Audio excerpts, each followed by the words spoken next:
from the commentary Tafsir of Risale-i Nur, and we follow up the method Muzakara. So we read through the text together and share our understandings. Again, we have Dr. Colin Turner from Durham, England, and Brother Abdullah Okan from Leicester. For the last few weeks, we have been discussing on the evidences of the afterlife and try to understand it through the attributes and names of the Creator, look into the creation. And last week we focused on the corporeality, the substantial, the material part of the existence of the afterlife. And inshallah, this week we will try to focus on the benefits of the afterlife, look into the worldly life. So we wouldn't be talking on the consequences of belief in the afterlife, in the grave, or the judgment day, or the heaven, but inshallah, we will be focusing on the benefits of the believing in the afterlife for this world. So inshallah, again, this is not a presentation. So our slides are a little long. If you have the text with you, I will strongly recommend to open the book and follow up, because it's gonna be easier not to get lost in the long slides. We are gonna be focusing on most of the 8 topic of the 11th ray by Bediüzzaman Said Nursi, inshallah. Yes, the first slide, inshallah. I wanna start reading if our speakers do not want to add anything to the introduction part. No, please go ahead. Yes. Man's greatest and most constant anxiety is his entering the place of execution, that is the graveyard. Man's greatest and most constant anxiety in his entering the place of execution, that is the graveyard, the same as his friends and relations have entered it. Wretched man who is ready to sacrifice his very soul for a single friend thinks of the thousands, millions, or thousands of millions of friends who have been eliminated and have parted for all eternity, and suffers torments worse than hell. Just at that point, belief in the hereafter comes, opens his eyes, and raises the veil. It tells him, look.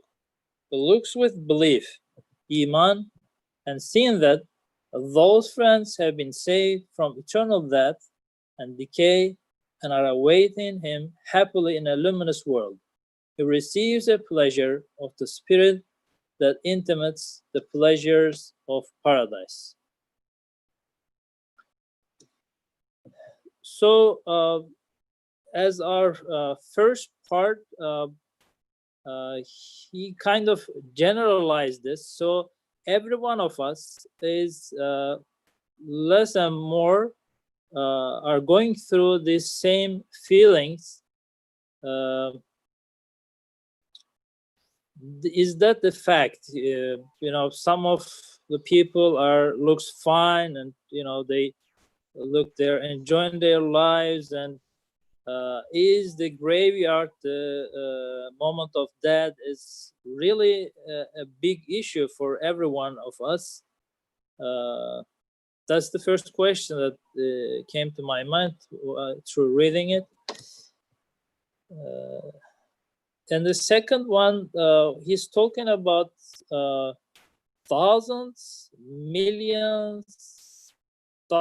millions of friends. So yeah, I'm thinking about my life. I have lost a couple of relatives and friends in the past that I really love much, but he's talking about thousands, even millions, even more people. That's another question that just hit my mind at the first reading. Any of the speakers wants to step in? Brother Colin and say a few words about this. It strikes me. No, go ahead, brother. Brother Okan, you want to? Yeah, can we start from the question that why Ustad wrote this subject passage? So we know in all of the tafsirs it's telling about the proof of hereafter and the benefits for the belief of hereafter and belief in Allah for the afterlife. But why is that? What is the wisdom in this that we are talking about, discussing about these benefits in this life? Mm-hmm. Should I try to answer that? Yes, please. The way I see it is private life and social life are, in any case, driven by the need for immortality. And most cultural and socio-political currents actually come from the desire for immortality. And I think Ustad was keenly aware of this. If people can't guarantee themselves a hereafter in a world to come, either because they're unwilling to believe or they're unable to believe, they project that desire for eternity onto this world, and they strive to create heaven on earth. Now, this consists in somehow trying to gain permanence in what is a clearly impermanent world, whether it's through leaving something behind, such as a great work of art or literature, through leaving our fortune to our descendants, through having a building, an institution, or a company constructed in our name. We see this kind of, vanity project all the time. And particularly in the so-called Muslim world, we see monument building for the future, and every one of us, every individual is trying to build our own Burj Khalifa, in Dubai, I think, isn't it? There is this Burj, and each one of us, Al Khalifa is the family name. We want our names to last, if not our very persons, if not our very souls. And as I said, most cultural and social political currents actually come from this desire, because human beings want to endure, they want to last, they want to remain. And if it's not by the orthodox hereafter that, the Quran talks about or the Bible talks about, it's by adopting what the cultural anthropologist Ernest Becker calls the vital lie. And that lie is the notion that we can transcend our own limitation through some grand project which leaves our mark on the world, which enables us to stand out and show that we matter. Because actually, that's all we really want. We want to exist. We want to matter, to someone, to something, to everyone, perhaps. And we want to endure. We want to live forever. Immortality is not only hardwired in our DNA, in our psycho-spiritual DNA, it's the driving force behind all of the cultural, political, and economic initiatives that we see. Each of us has a vital lie, a way of remaining forever alive, whether it's actually or representationally. And we also, and I'm talking here about now people who are not believing in a hereafter that is sanctioned by scripture. Most people buy into the vital lie of the society or community of which they're part. And they are embedded in the collective vital lie. And we, all of us, seek to work out our immortality projects throughout our lives. And the goal is to keep our name alive, if not our soul. Unfortunately, however, these immortality projects are almost always disastrous, because it always ends up either on an individual level or a collective level with this crazy attempt to create heaven on earth. And if you look at the big political currents in the past, like socialism, communism, atheism, these are three examples of attempts to create heaven on earth, and they've all ended in creating pure hell. And the same applies to things like capitalism, liberalism, imperialism, and various other projects. So my point here, and I'm sorry if I've gone on a bit long, but I've written on this and I've researched into this, and I find it very interesting that, you know, the world is full of people who want to live forever. And Ustad was aware of this.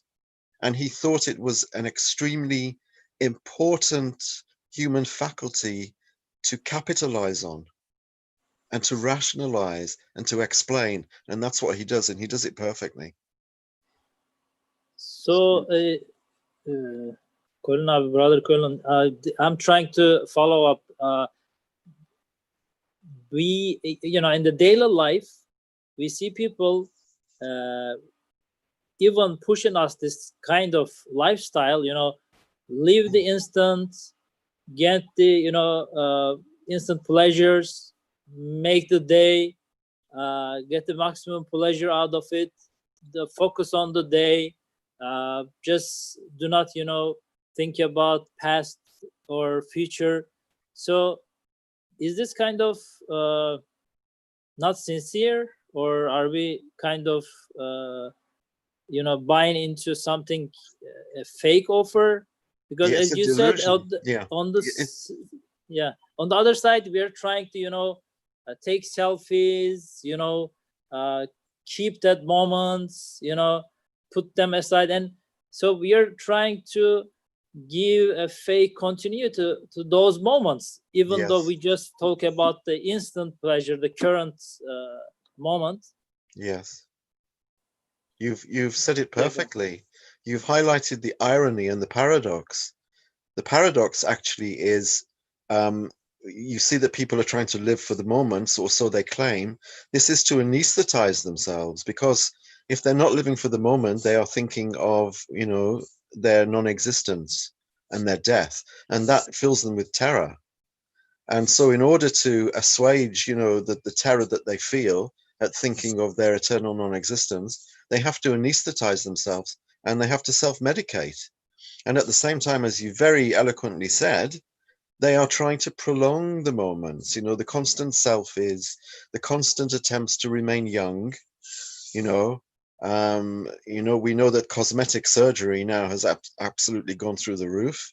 People want to live forever. People want to live to be young forever, or for as much as they can.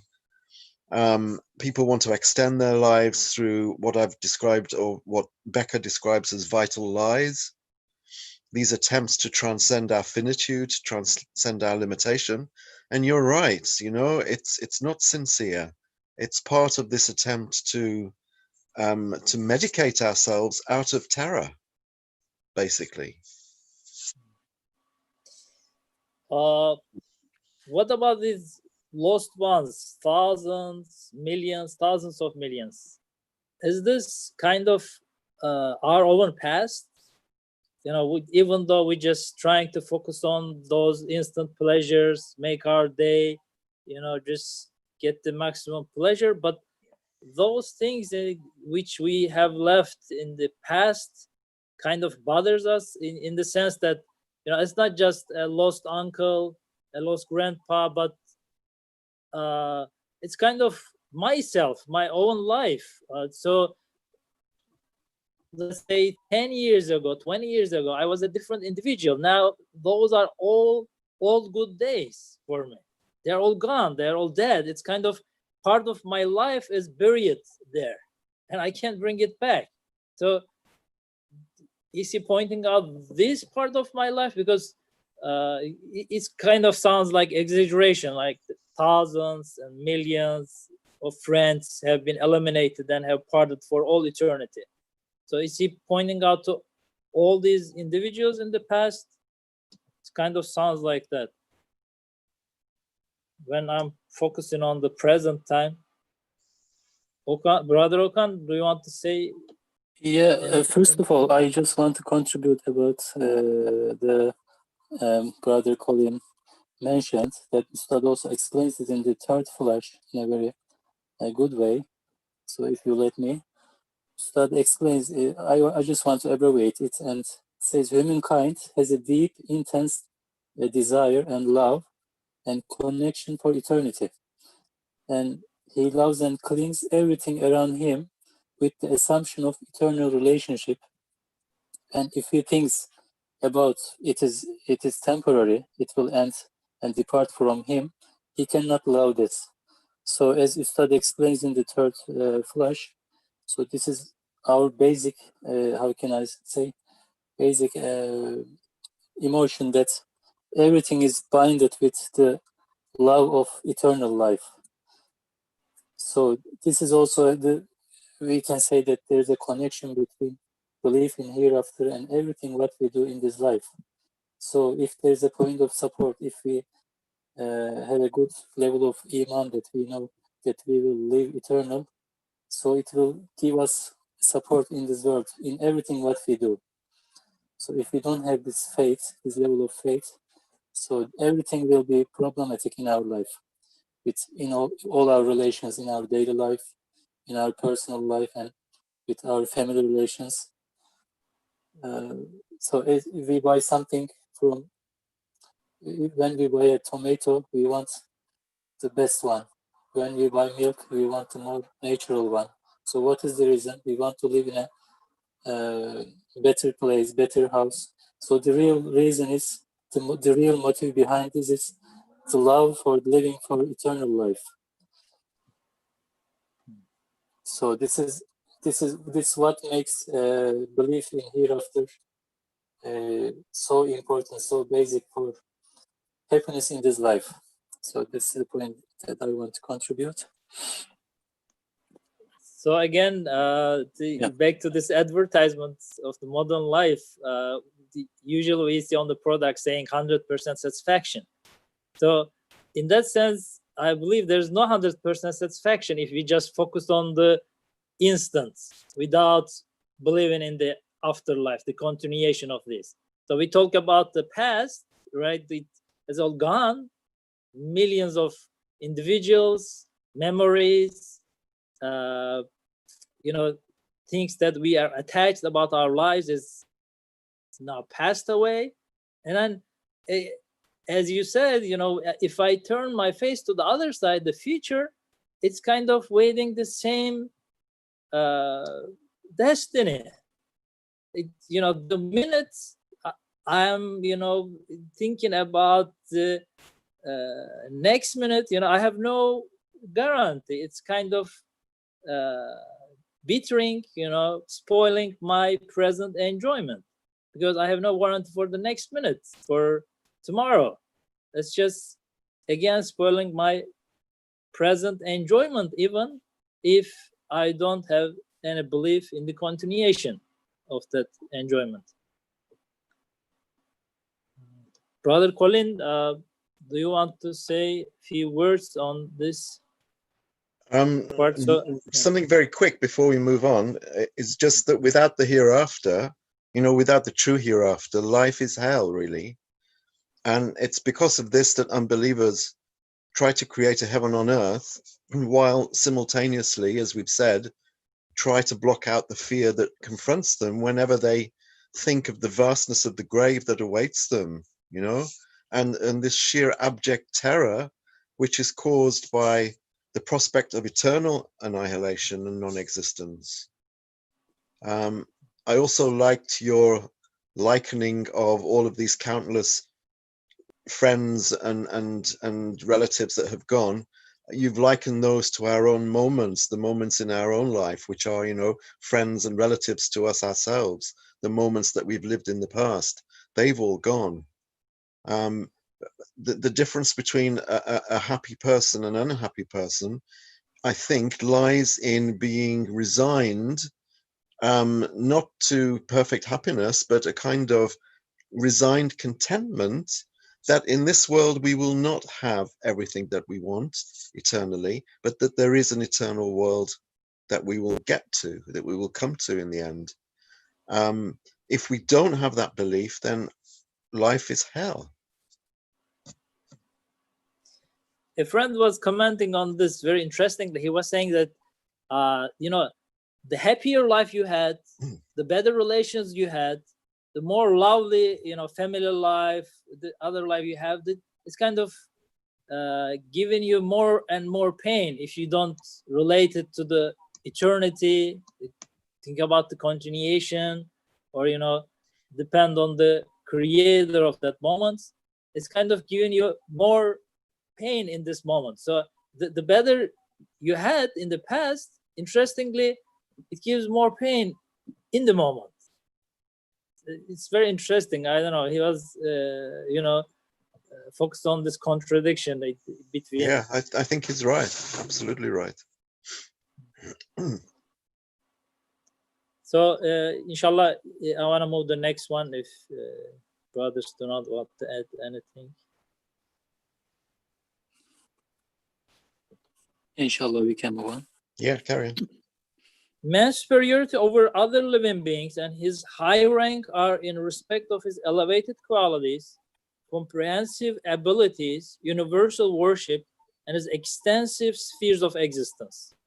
Man's superiority over other living beings and his high rank are in respect of his elevated qualities, comprehensive abilities, universal worship, and his extensive spheres of existence. However, the virtues he acquires, like zeal, love, brotherhood, and humanity, are to the extent of the fleeting present, which is squeezed between the past and the future, which are both non-existent and dead and dark.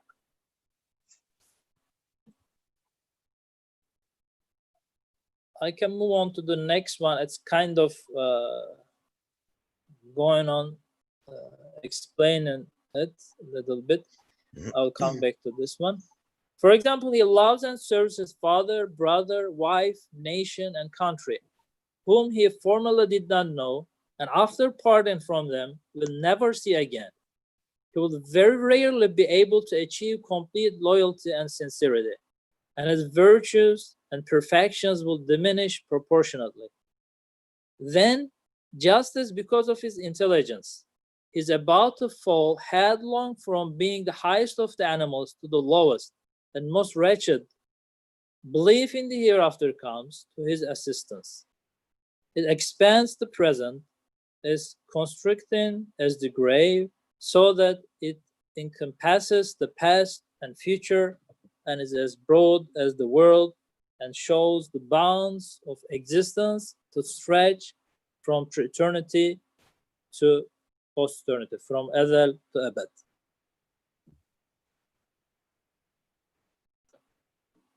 So, do you want to say a few words on the nature of man? He's talking about his superiority over other living beings, his high rank, in respect to his elevated qualities, comprehensive abilities, universal worship, and his extensive spheres of his existence. So, who is this human being? It's a big question. Of course, we cannot cover it here, but just to understand his nature, why he is really urging, missing, looking for an eternal life. So, do you want to say a few words, Brother Colin, on the nature of human? It strikes me that human beings have infinite capacities. We have capacities and faculties and abilities that can never be exhausted in this world. And maybe a little bit later, we can go back to the idea of the child in the womb, because I think it's a very fruitful and helpful analogy. But it strikes me that perfection is true perfection and happiness is true happiness only if they're everlasting. And, as they are, they're punctuated by non-existence and annihilation. And that for us is meaningless. It doesn't make sense to us. If you think about friendship or kinship, the happiness that we get from them is immense, as the pleasure that we derive from having a family. Now, would it be fair to habituate someone over a period of, 30 or 40 years to a loving partner and loving children and a loving family, only then, after 40 years, to disintegrate the relationship by annihilating everyone and by condemning all of them to everlasting non-existence. You know, with our even limited rationality, we see this as a kind of, you know, a pernicious form of mental torture. In fact, if you don't believe in a hereafter, that is the default experience. Death is this, you know, egregiously cruel and punishing phenomenon that comes along apparently completely arbitrarily and plucks our loved ones out of the world, sometimes with no warning, and at other times after long painful illnesses, and then condemns them to eternal annihilation.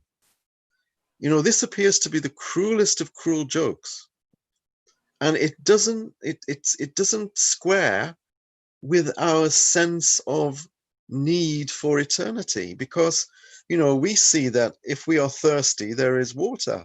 If we are hungry, there is food.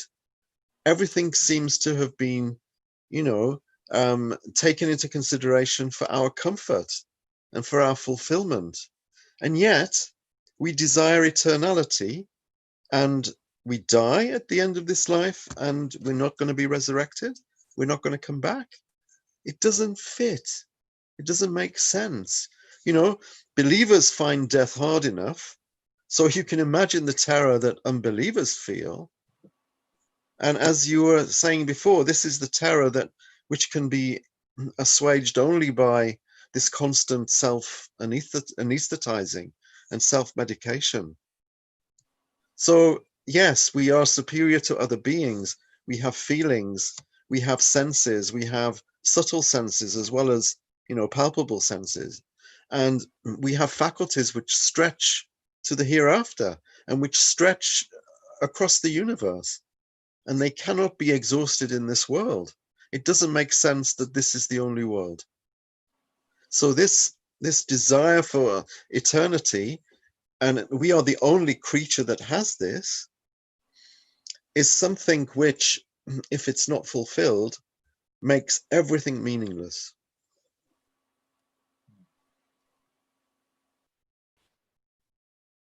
Brother Okan, you want to step in? Yeah, I just also want to mention that humankind is different from animal beings. That, as Ustad mentioned, he has extensive spheres and comprehensive abilities, because mankind is created in a social creation of Allah, that he needs in everything all his other human being. If he wears a cloth, he needs 1,000 different men's collaboration or help. So he cannot be happy by himself. So every bounty, every ni'mah given to his friends or mankind is a ni'mah for him. And if they die, if they live temporarily, if they cannot see the hereafter, it will be a torment for humankind. So that's what makes human different from animals. So it will make our pleasure much more, and our connection with the belief in Jannah and hereafter makes our connection much more stronger. And if we don't have this belief, it will be much more torment than animals. So as Brother Colin mentioned, every day we try to feed our stomach 3 times or 2 times. But as Ustad mentioned, we have a bigger stomach, we have a bigger need, which is eternal life. And it's always crying, always desiring this in every action, in every love around us.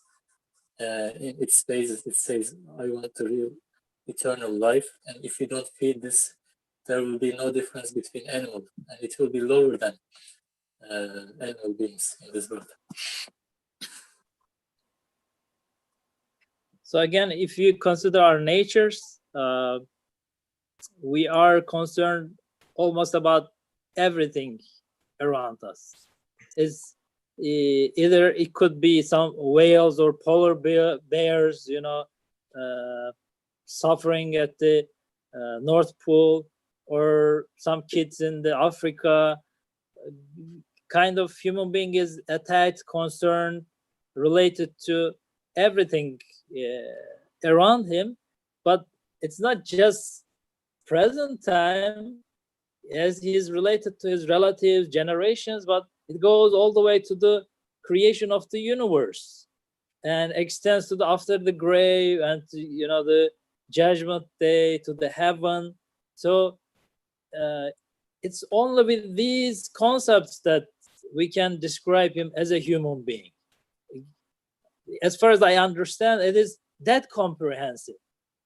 Brother Colin put it very beautifully. So some of his qualities looks like they're extending the eternity in absolute sense. It's kind of has no limits that his interests stretched out there.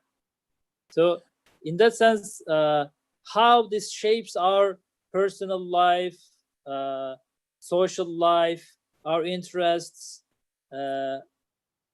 we just read one part in the next slide.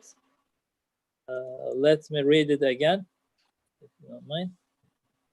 For example, he loves and serves his father, brother, wife, nation, and country, whom he formerly did not know, and after parting from them, will never see again. So if I put the belief in the afterlife aside, I'm kind of captured in a very limited time, even in this moment, just today. It's just related to my instant pleasure. That's it. So is this really the human nature, who we are? How it is different from any other creature? He loves and serves his father, brother, wife, nation, and country from he formerly did not know, and after parting from them will never see again. He will very rarely be able to achieve complete loyalty and sincerity, and his virtues and perfections will diminish proportionately.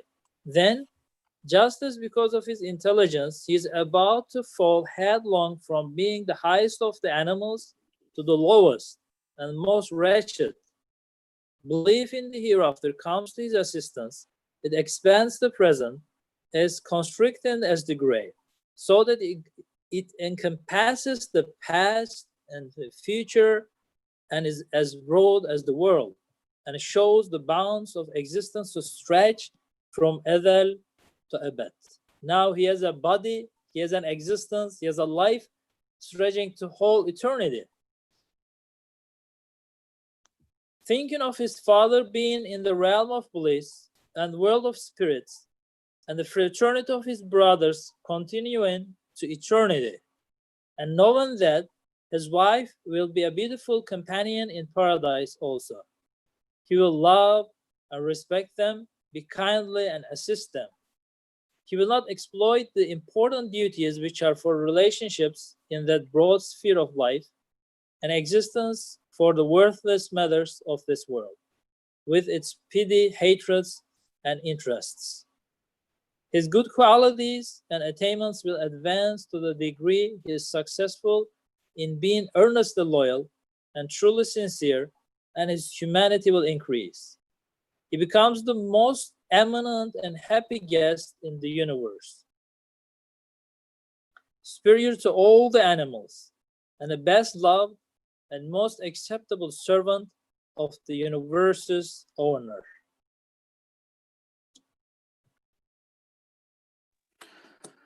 So can I add a point, Karabi? Sure. So I have also, it's a question. So can we say it's about inductive and deductive approach, that from reason to result and from result to reason? I mean, the relation between the belief, the level of belief in the hereafter, and the qualities that we read now. So the real loyalty and sincerity. So if we have a real high level of belief for the hereafter, so we should have these qualities in this world, in our relations. So we can also read this topic from this point for our nafs, that if we don't have real sincerity or real loyalty and other qualities, so we have lack of level in our belief in hereafter. So we should increase its level.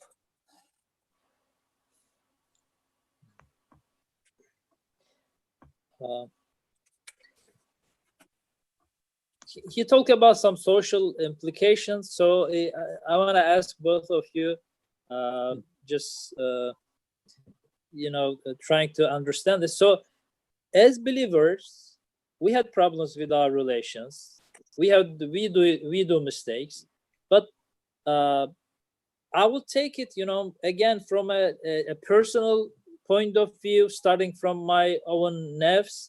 So, do I really give an importance to my relations extending to eternity, forever, or it's just a word? For example, you go to a marriage ceremony, they promise each other to love each other for eternity, but do you think that you're gonna be living for eternity? It's just a word. Or maybe in the past, the religions, the faith coming from in the afterlife was more dominant, so that just stick in our words. And in modern life, we just focus on this life, and it's all about our mutual benefits for 30 years, 40 years, and then it's gonna stay there, but we still say, oh, I will love you forever. Or can I was I able to explain my point? So before thinking too broad, I'm trying to evaluate my own point of view. Do I just approach to my relations from a benefit point of view? Oh, okay, she was good to me, he was treating well to me, he helped me in this, she did this to me. So is it just for this life, for a short period of time, or I have a concept of fraternity, companionship, being a friend forever? Does that really make difference as a human being to me? I think it does. I think what you said is right. And I think also Brother Okan's point was extremely important. I think that our sincerity will be mediated by the strength of our conviction in the hereafter. If we know that we're going to be with people forever, then we will treat them nobly, we will treat them well in this life. But if we think that, okay, we're going to be separated anyway when we die, then we can become consequentialist about how we function in the world. And I'm just going to do it just for the sake of benefit. And I can lie my way through life with no consequence as far as I think.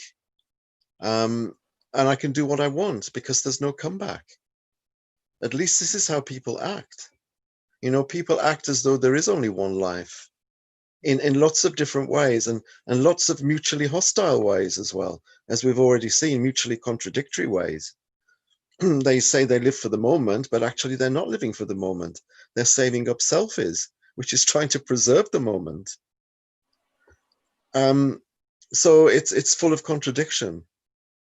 But if you don't believe that there's going to be a hereafter, why should you act with dignity or with nobility, unless it's just to save face, in which case it will be insincere, as you pointed out. I guess still, Allah created us as human beings, so we have some fundamental attributes, values, feelings that will drive us to that way to find the truth. We have a conscience, we have ability to differentiate good from evil. So we try to incline towards the right way, to be loyal, to be helpful, to be this and that. But it's kind of limited, very short, and sometimes some other feelings or lusts or whatever can come over, and again, it will never be, like in a continuous sense, as far as I understand.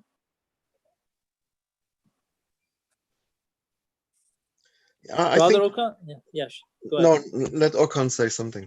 Isn't it like the topic in the Jeddedu imanekum bila ilaha illallah? So we believe in Allah, but we are constantly having erosion in our level of iman. in daily life we forget. So we need to remember it all the time. So it's, I think, similar. You believe in the Quran, for example, the belief in the afterlife is also again and again reminded to us. Yeah. A quarter of the Quran is about the hereafter, maybe a third of it. Yes. Brother Colin, you were saying something. Please go ahead. No, I was just going to say we come to the world and we encounter other beings whom we love and with whom we form bonds of kinship and friendship, but this becomes meaningless if it's destined to end in separation and disappearance, you know. True kinship and true friendship is going to be meaningless if those within our circle are going to separate from us, never to see us again. As we said before, beauty is beauty and perfection is perfection only if they're eternal, because we have faculties and capacities which are infinite. And to think that they're, you know, destined to last only as far as this fleeting world lasts makes a mockery of their all-embracing nature. You know, one lifetime is not enough for us to express the love we have for each other. And if we realize that we're going to be together for eternity, then I'm going to treat you in a noble way. I'm not going to double deal you. I'm not going to trick you. I'm not going to swear at you. Hopefully, I would like to think that I'm not going to do these things. But if I'm going to die and be annihilated, and if I'm an unbeliever, you know, if I'm going to go to nothing, or if I'm going to be eternally damned, then I will do whatever I want in this world to get the maximum benefit. So what I think what Brother Okan was saying before, you know, is important, that it's an issue of sincerity. I think the more convinced you are of a hereafter, then that will permeate into your acts and your deeds and your words, and it will drive your sincerity, or it will drive, you know, the depth of your conviction. What interests me, though, and maybe this is a question we could ask, is why is it that people can't believe in the hereafter when there are so many proofs? You know, there are so many experiential proofs.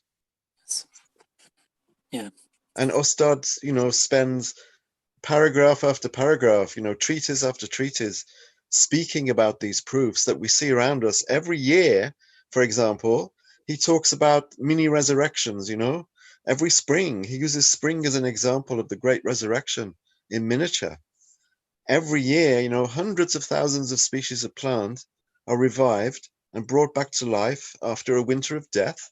They're resurrected in almost the same, exactly the same shape and form as the year before. And then, for example, in places where there are 4 distinct seasons, every year there is a resurrection. There are other examples of resurrection too. Perhaps the most obvious is the daily resurrection that takes place every morning when we wake up after the mini death, which is sleep. You know, sleep is the brother of death, as we're taught. So we have examples of resurrection all around us. What interests me and what puzzles me is why people cannot see these things and understand that they're there for a purpose, to tell us something. Yeah. I think Ustad, the answer is same with the question why people don't believe in Allah. So Ustad explains in many different parts, especially in the beginning part of Ayatul Kubra, the 7th ray, and in some other risales. So I think the answer is same. The reasons are same. If you don't want to see it, there are both reasons from emotional point that they don't want to see someone who always watching them.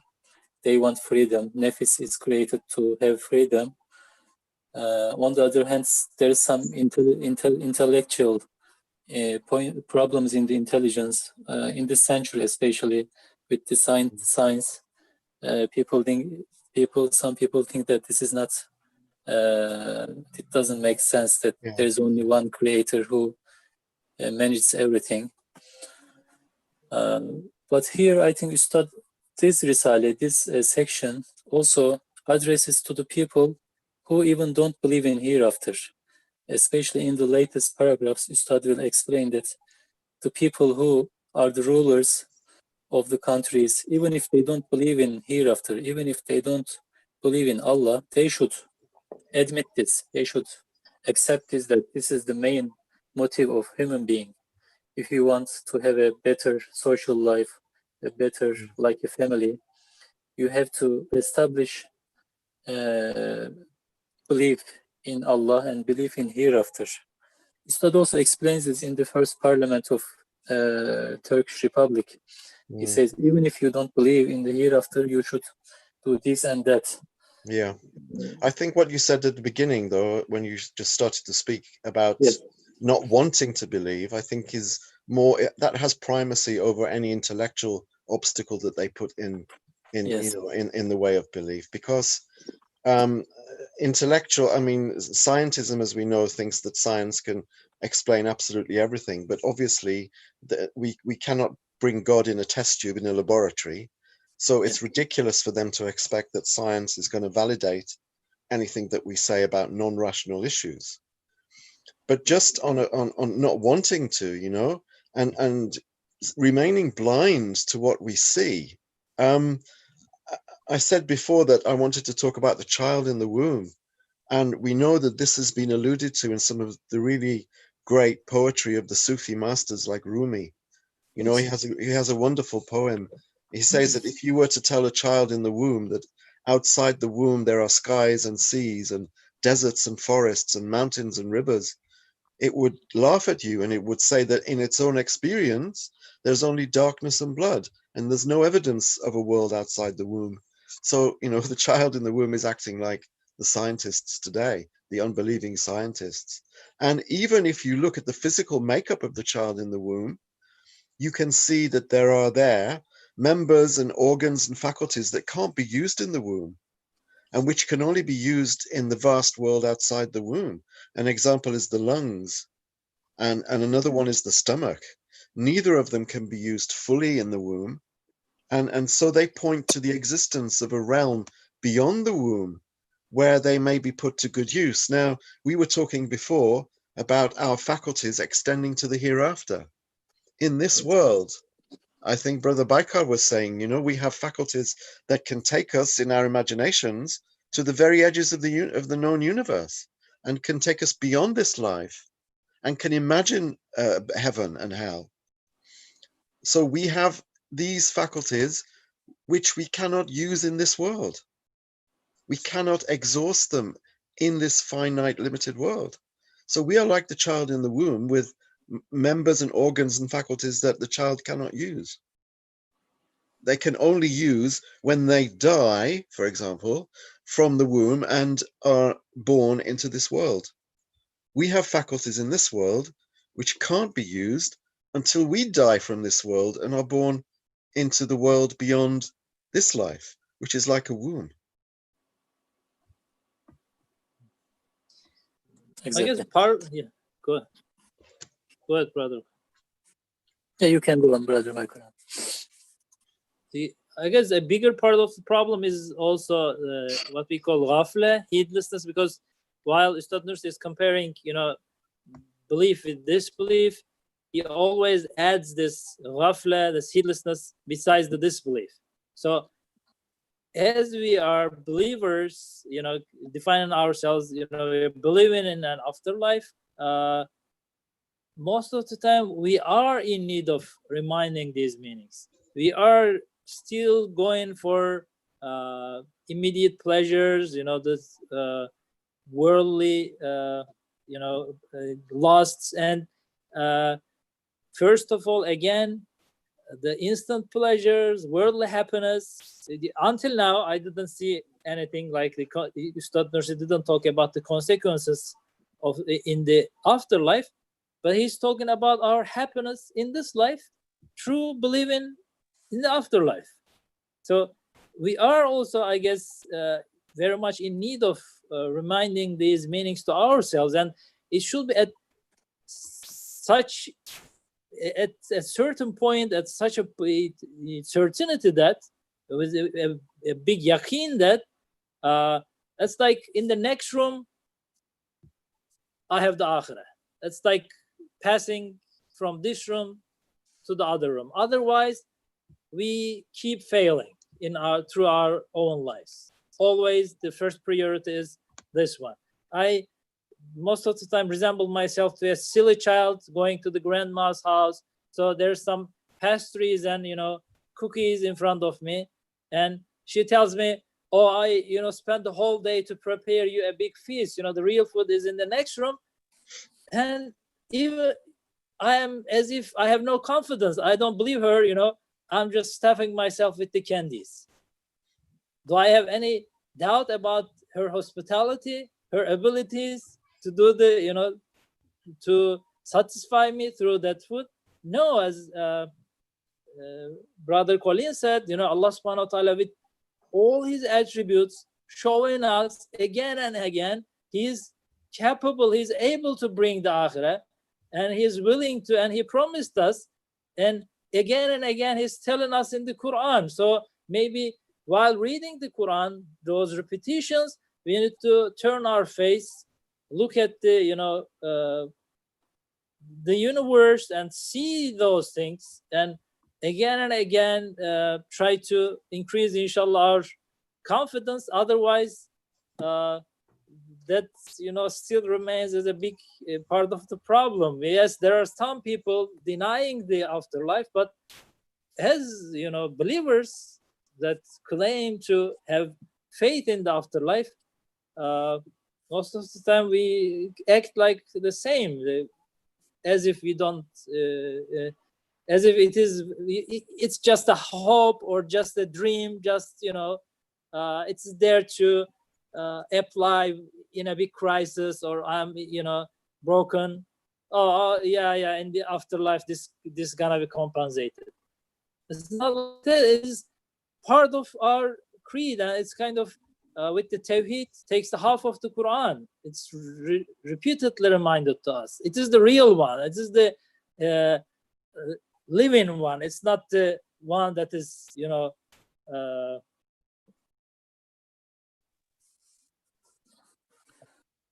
Yes. I believe inshallah I didn't lost the connection. Yeah, Brother Okan, you want to say something? Go ahead. Yeah, I just remember that there was a good idea, that interpretation, that in the Quran, Allah orders us for salat, but not tells the details. It is just وَيَقِيمُ salat. And as we can see in the Quran, the relation between mankind and Allah is just given briefly.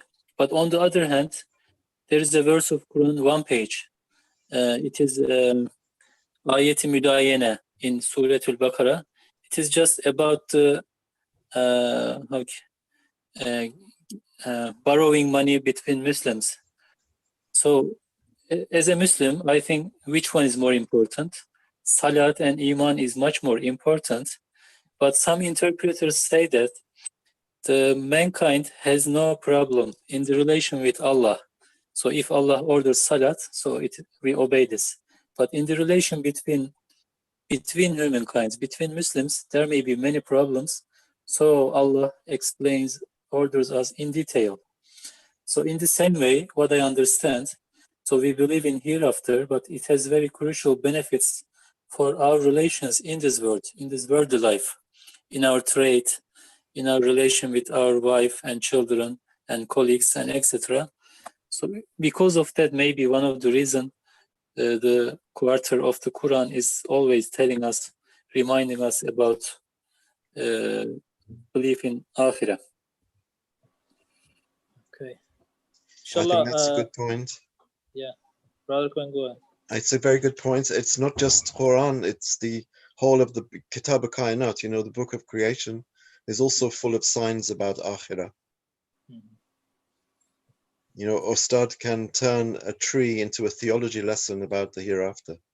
Yes. Which he does at times. It is a Quranic approach, we can say. Yeah. Absolutely. And one another point, as by Karabi, you told that people in this world, in this century, are are demanding immediate and urgent benefits, as mentioned in the verse, stated in the verse, يَسْتَحِبُّونَ الْحَيَاةَ الدُّنْيَا عَلَى الْآخِرَةِ. As Ustad explains, this is for the mu'min, for the believers in this century. They know what is akhirah, what is Jannah, Jahannam, but still they prefer this world to the hereafter. Why? Because in this century, people choose the immediate benefit, urgent benefit, because they just obey their souls, their nafs and hawa and their desires. So in order to, so we need a new approach to tell them, to invite to Iman and Quran, which is to tell the world benefits of this good deeds, as the good deeds are the seeds of Jannah and the bad deeds are the seeds of Jahannam. So we can feel the joy, enjoyment, and benefits immediately, even in this world. So Ustad also mentioning this kind of benefits in this world. So it's a good, very important point of support for the Muslims in this century. Ustad also gives in the next paragraph his life, a very good example from his life, that he and his followers, students, were sent to prison. And this Risale was written in Denizli prison. Why? Because they are trying to tell people about hereafter. They are trying to make people avoid from Jahannam, but the same people are having enmity to them and taking them to jail. So Ustad says this is a very, if I don't have belief in hereafter, I wouldn't live for one day. But on the other hand, with the belief in hereafter, it gives me more encourage, more motivation. All these musibats turns to good deeds, motivation for Muslims.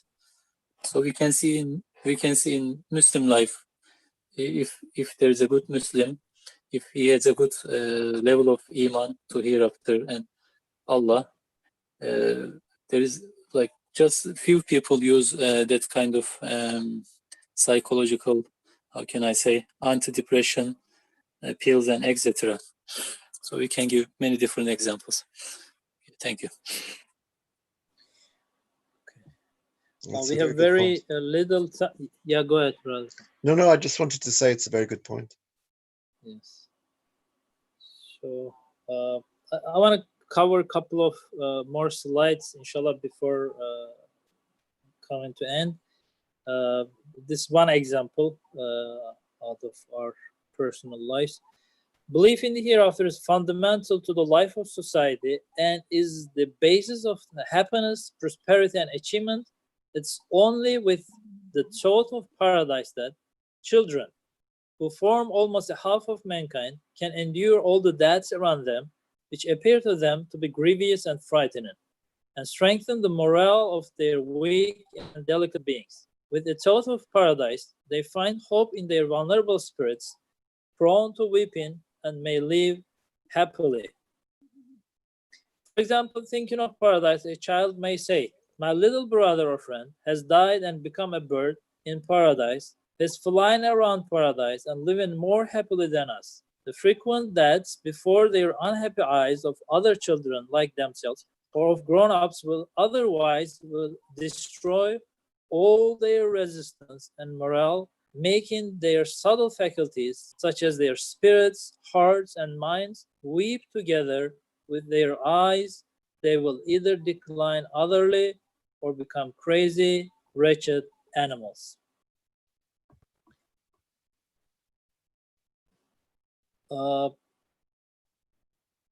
Any reflection on this paragraph? It's kind of really ending with striking words. So it's kind of without that belief, we are spoiling our own human nature. Become the most wretched animal. So it's interesting, it's interesting that even among unbelievers, and I hear it a lot, when people die, they explain to children that person now has gone to a better place. Even if they have no belief in the hereafter, it's so intuitive for us as human beings, and even if it isn't intuitive, they take it as the best explanation that they can possibly give to the child to save that child from going crazy. So, to 3 and 4-year-olds, 5-year-olds who lose friends or lose brothers and sisters, their parents, even if unbelievers, will say that they're in a better place now. And that's how they explain death to each other.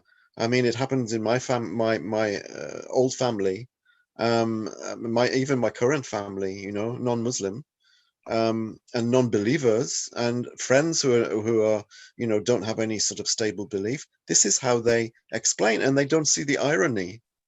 They don't see the paradox, that they're actually they're resorting to the kind of explanations that for us is intuitive.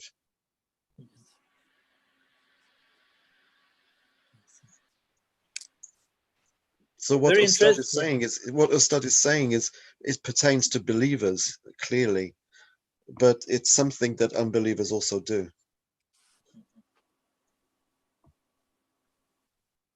Brother Okan? Yeah, this is very good point. But the difference is like making it as pretending that there is somewhere like paradise, or really believing in paradise makes the difference, because children not only listen our words, but they also observe us. So if we are good believers, they can observe that we are not suffered too much from that separations around us.